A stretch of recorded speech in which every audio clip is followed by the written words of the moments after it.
आज मैं आपके साथ बहुत ही टेस्टी, बहुत ही मज़ेदार मटन पाए की रेसिपी शेयर कर रही हूँ। जैसे मैंने इनको बना के तैयार किया है वैसे ही आप इस रेसिपी को फॉलो करके तैयार करेंगे तो बिल्कुल भी इसमें से स्मेल नहीं आएगी और बहुत ही मज़े के बनेंगे। आगे बकरा ईद आ रही है तो आप इस रेसिपी को ज़रूर ट्राई कीजिएगा। तो चलिए देख लेते हैं ये मज़ेदार पाए हम किस तरह से तैयार करेंगे। बिस्मिल्लाहिर्रहमानिर्रहीम। अस्सलामुअलैकुम। शाग ऑफिशियल व्लॉग्स में खुश आमदीद। उम्मीद है कि आप सब खैरियत से होंगे और मेरी दुआ है कि अल्लाह आप सबके रिस्क में बहुत बहुत ज़्यादा बरकत अता फरमाए।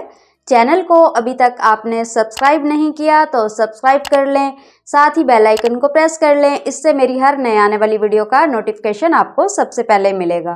वीडियो अच्छी लगे तो वीडियो को लाइक और शेयर करना ना भूलिएगा। तो चलिए वीडियो स्टार्ट करते हैं।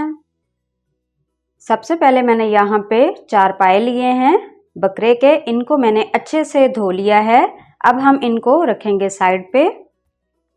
नेक्स्ट मैंने यहाँ पे 4 से 5 अदद लौंग लिए हैं, 2 दालचीनी के टुकड़े, 2 बड़ी इलायची, हाफ टी स्पून काली मिर्च साबुत, 1 टीस्पून साबुत धनिया, 1 गट्ठी मैंने यहाँ पे लहसुन की ली है, 1 बड़े साइज का तेज पत्ता जिसको मैंने दरमियान में से तोड़ के 2 हिस्सों में कर लिया है।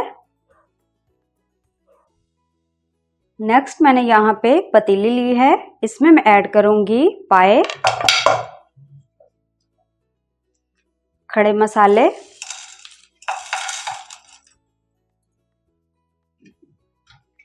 पाँच गिलास पानी,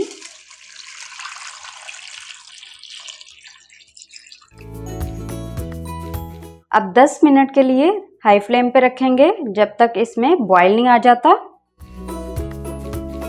यहाँ पे 10 मिनट मैंने हाई फ्लेम पे रखा है तो इनमें बॉईल आना शुरू हो चुका है। अब मीडियम फ्लेम पे कवर करके रख देना है तकरीबन आधे घंटे के लिए या फिर जब तक पाए हमारे गल नहीं जाते। यहाँ पे पायों को कुक होते हुए तकरीबन आधा पौना घंटा हो चुका है तो चेक कर लेते हैं। तो यहाँ पे आप देख सकते हैं पाए हमारे अच्छे से गल चुके हैं, यानी हड्डी से बोटियाँ अलग होना शुरू हो चुकी हैं। अब यहाँ पे चूल्हे को बंद कर देना है। जो पाए हैं इनको हमने अलग कर लेना है और जो यखनी है इसको हमने स्टेन कर लेना है।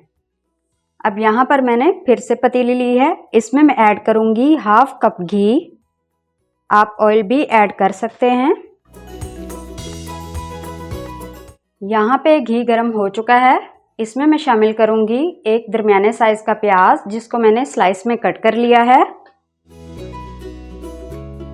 अब प्याज को हमने लाइट गोल्डन कलर आने तक कुक कर लेना है। यहाँ पे प्याज गोल्डन कलर के हो चुके हैं, अब हम इनको निकाल लेंगे। ज़्यादा डार्क कलर नहीं करना वरना जो पाए की रंगत है वो ब्लैक हो जाएगी।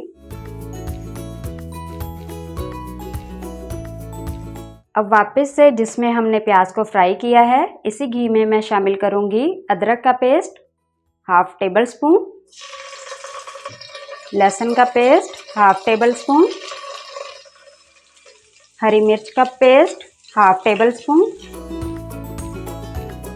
अब सभी चीज़ों को एक साथ 2 मिनट भून लेना है। अब यहाँ पे मैंने अदरक लहसुन के पेस्ट को और हरी मिर्च के पेस्ट को अच्छे से भून लिया है। इसमें मैं शामिल करूँगी स्पाइसेस, लाल मिर्च पाउडर 1 टीस्पून, नमक 1 टीस्पून, हल्दी पाउडर 1/4 टीस्पून। थोड़ा सा मैं इसमें पानी शामिल करूँगी। किसी भी अच्छे ब्रांड का आप पाया मसाला ले सकते हैं, वो इसमें शामिल करना है 1 टीस्पून, 1/4 टीस्पून गरम मसाला पाउडर, 1/4 टीस्पून काली मिर्च पाउडर। अब सभी स्पाइसेस को अच्छे से भून लेना है तकरीबन 5 मिनट। अब जब तक हमारे मसाले भुन रहे हैं तब तक हम प्याज़ों को ब्लेंड कर लेते हैं। अब यहाँ पर मैंने ब्लेंडर जग लिया है, इसमें मैं शामिल करूँगी फ्राई किया हुआ प्याज, 4 टेबलस्पून दही, साथ ही मैं इसमें शामिल करूँगी 3 टेबलस्पून पानी। यहाँ पे दही गाढ़ा था तो मैंने इसीलिए इसमें पानी शामिल किया है। अगर आपके पास दही पतला होगा तो आप पानी इसमें शामिल ना कीजिएगा। अब मैं इसका पेस्ट रेडी कर लूँगी। यहाँ पे सभी स्पाइसेस को कुक होते हुए 5 मिनट हो चुके हैं। इसमें मैं शामिल करूँगी प्याज और दही का पेस्ट। मिक्स कर लेना है। प्याज और दही के पेस्ट को ऐड करने के बाद मज़ीद हम 5 मिनट और कुक करेंगे। अब जग में थोड़ा सा पानी शामिल करके इसको खंगाल के ऐड कर देना है ताकि कोई भी चीज़ ज़ाया ना हो। यहाँ पे आप देख सकते हैं दही का पानी भी अच्छे से ड्राई हो चुका है और घी ऊपर आ चुका है। अब इसमें मैं शामिल करूँगी यखनी पायों की। यहाँ पर मैंने स्टेनर लिया है, इसके ऊपर मैं ऐड करूँगी ये यखनी ताकि ये अच्छे से स्टेन हो जाए। जितने हमने इसमें मसाले शामिल किए थे वो सेपरेट हो चुके हैं, इनको हमने वेस्ट कर देना है। अब यखनी ऐड करने के बाद मज़ीद हम इसमें बॉयल आने का वेट करेंगे मीडियम फ्लेम पे। यहाँ पे आप देख सकते हैं यखनी में बॉयल आना शुरू हो चुका है। इसमें मैं ऐड करूँगी पाए। हल्के हाथ से मिक्स कर लेना है ताकि पाए टूटे नहीं, क्योंकि बहुत ज़्यादा ये टेंडर हो चुके हैं। अब मीडियम फ्लेम पे कवर करके रख देना है तकरीबन 10 से 15 मिनट के लिए। यहाँ पे पायों को पकते हुए मज़ीद 15 मिनट हो चुके हैं, तो देख लेते हैं इनको। तो यहाँ पे आप देख सकते हैं बहुत ही मज़ेदार यम्मी मटन पाए हमारे रेडी हो चुके हैं। आप शोरबा अपनी मर्ज़ी के मुताबिक रख सकते हैं, पतला या गाढ़ा। हम इस तरह से खाते हैं क्योंकि ज़्यादा गाढ़ा खाने से बहुत ज़्यादा हैवी हो जाता है तो खाए नहीं जाते पाए, तो इसीलिए मैंने इतना गाढ़ा रखा है।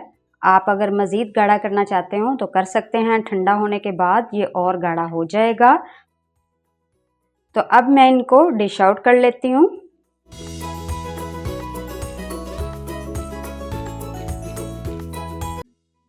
यहाँ पे आप देख सकते हैं बहुत ही टेस्टी, बहुत ही यमी मटन पाए की रेसिपी हमारी रेडी हो चुकी है। आप भी बकरा ईद पे इसको बनाइएगा और एक प्यारा सा कमेंट्स कर दीजिएगा कि आज की रेसिपी आपको मटन पाए की कैसी लगी।